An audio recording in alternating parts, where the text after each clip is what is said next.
Voilà, bonjour à tous, soyez bénis dans le puissant nom de notre Seigneur Jésus-Christ. Frères et sœurs, restez à l'écoute de cette vidéo car j'aurai donc un message à vous partager par l'intermédiaire de cette vidéo. J'aimerais parler dans cette vidéo au sujet de la confiance par laquelle on doit se confier qu'en Dieu.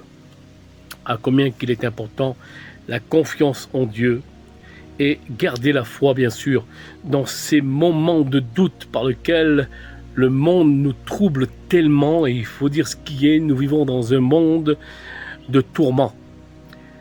Vous savez, c'est un monde agité, une mer agitée, où c'est que réellement ce monde est tellement agité, et c'est un monde par lequel il s'en passe tellement dans ce monde, avec les soucis de la vie, avec les problèmes, avec le danger, avec tout ce qui se peut avoir dans ce monde. C'est un tourment, c'est des vagues, je dirais, qui sont violentes, qui s'abattent totalement dans tous les sens, parce que le monde c'est cela, et nous vivons dans ce monde de tourment. Mais il faut savoir une chose, mes frères et sœurs, nous devons faire confiance dans ces moments difficiles au Seigneur Jésus-Christ. Ne pas s'appuyer surtout dans des protocoles des hommes, qui est un danger d'ailleurs de mettre sa confiance dans l'homme, mettre sa confiance dans des titres humains par lesquels aujourd'hui nous voyons actuellement des chrétiens qui mettent leur confiance dans des titres humains, dans des dénominations, dans des hommes, dans des protocoles des hommes, et cela est un danger.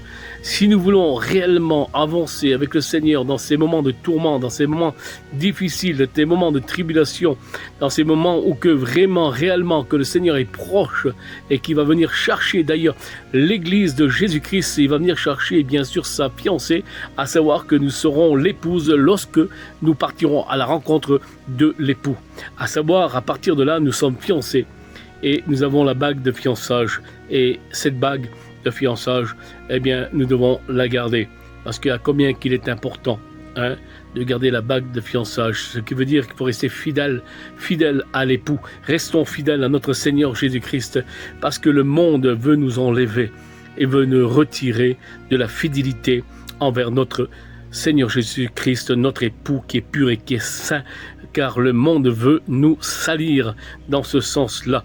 Donc, dans le sens que nous devons, bien sûr, continuer à marcher avec confiance, et bien sûr, sur le chemin qui mène à la vie éternelle. Seul ce chemin-là sauve, le chemin de Jésus-Christ qui nous est dit, cette petite porte étroite, donc ce chemin étroit. Et c'est le meilleur des chemins, c'est le chemin de Jésus, c'est celui-là que nous devons prendre, un chemin que nous devons porter notre croix chaque jour, comme il dira, eh bien, le Seigneur Jésus-Christ à ce sujet.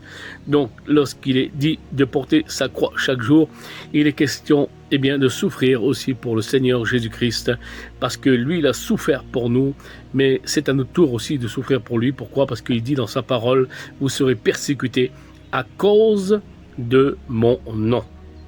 Et je dis gloire à Dieu lorsque nous sommes persécutés à cause du nom de Jésus. Ça veut dire que l'Esprit du Christ, son Esprit repose sur nous. Alors on continue à avancer, mes frères et sœurs, tout en faisant confiance au Seigneur. Vous savez, il n'y a pas de stratégie, il n'y a pas de méthode pour avancer avec le Seigneur spirituellement et continuer bien sûr ce combat difficile, le bon combat de la foi. Donc nous sommes des soldats de Jésus-Christ, comme il dira bien sûr. L'apôtre Paul au jeune Timothée, souffre avec moi comme un bon soldat de Jésus-Christ. Cela, c'est l'évangile. La véritable évangile de la Bible, ce n'est pas cet évangile où c'est que beaucoup disent c'est un grand fleuve, un long fleuve tranquille, où il n'y a pas d'agitation, où il n'y a pas de vagues, où il n'y a pas de tempête. Tout cela, ce n'est pas l'évangile de la Bible, ça c'est une tromperie. Non, l'évangile de la Bible, c'est pas un long fleuve tranquille, je dirais, ce n'est pas, eh bien, je dirais, de l'eau de rose, c'est pas cela du tout, non, c'est, je dirais, des torrents, des vagues, des tribulations, des épreuves, et cela, eh bien, c'est l'évangile de la Bible. Dans le sens que, à savoir cela, il faut toujours faire confiance au Seigneur et mettre sa confiance dans le Seigneur. Et tout est là, mes frères et sœurs, parce que nous vivons des temps difficiles, mais si nous faisons confiance au Seigneur, parce que Jésus a triomphé sur le monde. Alors c'est vrai que le monde nous dérange, le monde, bien sûr que le monde est dérangeant, parce que nous voyons que c'est un trouble ce monde, nous voyons actuellement tout ce qui se passe, et puis le monde veut aussi nous récupérer, le monde veut récupérer les enfants de Dieu, le monde essaye d'attirer vers lui je dirais, les enfants de Dieu, mais à savoir que nous devons naviguer sur le monde, ce qui veut dire nous ne devons pas nous enfoncer dans le monde, parce que nous sommes dans la barque du Seigneur et nous sommes avec le Seigneur Jésus-Christ dans cette petite barque et nous naviguons sur cette mer agitée, sur ce monde agité, mais nous sommes dessus. Alors l'importance bien sûr, c'est rester dans cette petite barque pour ne pas s'enfoncer dans ce monde et à combien qu'il est important. Pour cela, il faut faire confiance au Seigneur. Vous savez, lorsqu'on combat avec le Seigneur, lorsqu'on combat, bien sûr, dans ce monde, on combat le bon combat de la foi, parce que celui-là, c'est le meilleur des combats. C'est le bon combat de la foi, c'est le meilleur des combats. Il n'y a pas de plus grand combat que celui-là. Alors, nous sommes des soldats. Et puis, vous savez, l'important, c'est que Dieu donne, je dirais, il donne ses combats à ses meilleurs soldats. Voilà. Parce que, pourquoi? Parce que la Bible dit qu'on ne sera pas tenté au-delà de nos forces, parce que le Seigneur, il connaît nos limites et à combien qu'il est important de cela. Mais surtout prenez courage à ce sujet-là, parce que la parole de Dieu dira que le malheur atteint souvent le juste, mais Dieu l'en délivre toujours. Donc il y a toujours une sortie, une porte de secours avec Dieu à ce sujet. L'essentiel, c'est que dans le combat, nous devons faire confiance à notre Seigneur Jésus-Christ et tout est là, faire confiance en Dieu.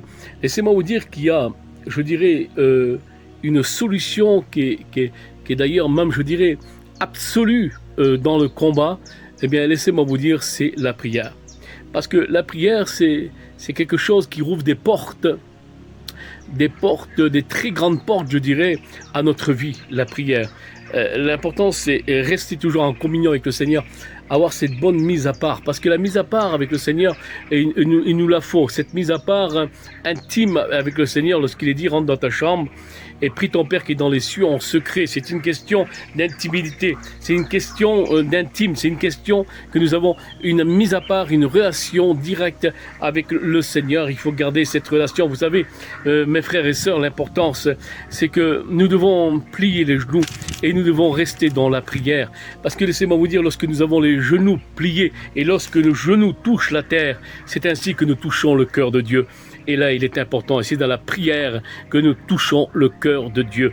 Alors, à combien il est important, bien sûr, de rester, bien sûr, et de garder cette communion, parce que le diable, dans Jean 10, il est dit qu'il vient comme le dérobeur, il vient comme le voleur, comme l'égorgeur, et lui, il aimait bien nous prendre, bien sûr, cette communion avec le Seigneur. Il aimerait bien nous dérober cette communion avec le Seigneur, mais lâchons rien et rouvrons pas des portes à Satan, parce que à partir de là, si nous gardons la foi et si nous avons bien sûr cette confiance et si nous avons mis toute notre confiance dans le Seigneur et si nous respectons sa parole et si nous marchons toujours sur son chemin, alors à partir de là, nous n'ouvrons pas des portes, je dirais, à l'ennemi. À combien il est important de ne pas ouvrir les portes à l'ennemi à ce sujet-là.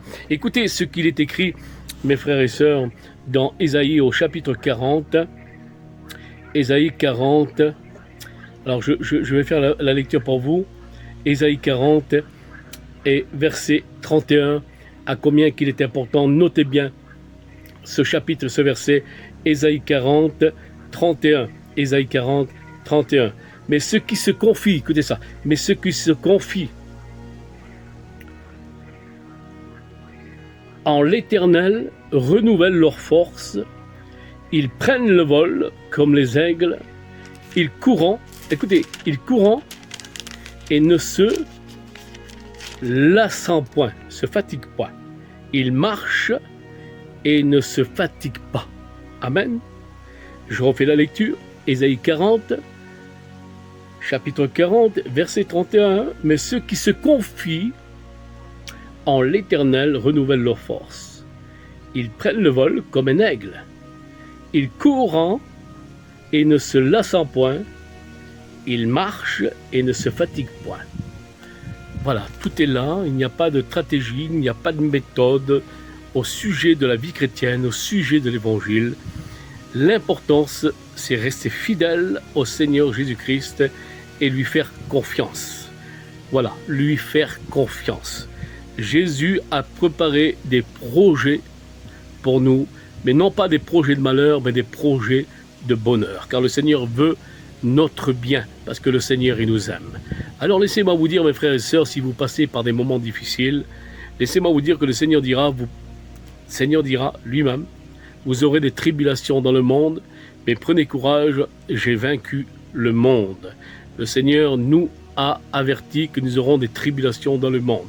Il faut savoir que l'apôtre Paul aussi va dire ceci, et à combien qu'il est important. C'est par beaucoup de tribulations qu'il vous faut entrer dans le royaume de Dieu. Ça, c'est la véritable évangile de la Bible.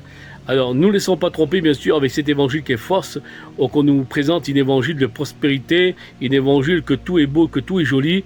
Et voilà, ça c'est l'évangile de conte de fées, on n'en veut pas. On veut l'évangile de la Bible, parce que l'évangile de la Bible, la parole de Dieu, nous a avertis, nous a tout dit au sujet de la vie chrétienne.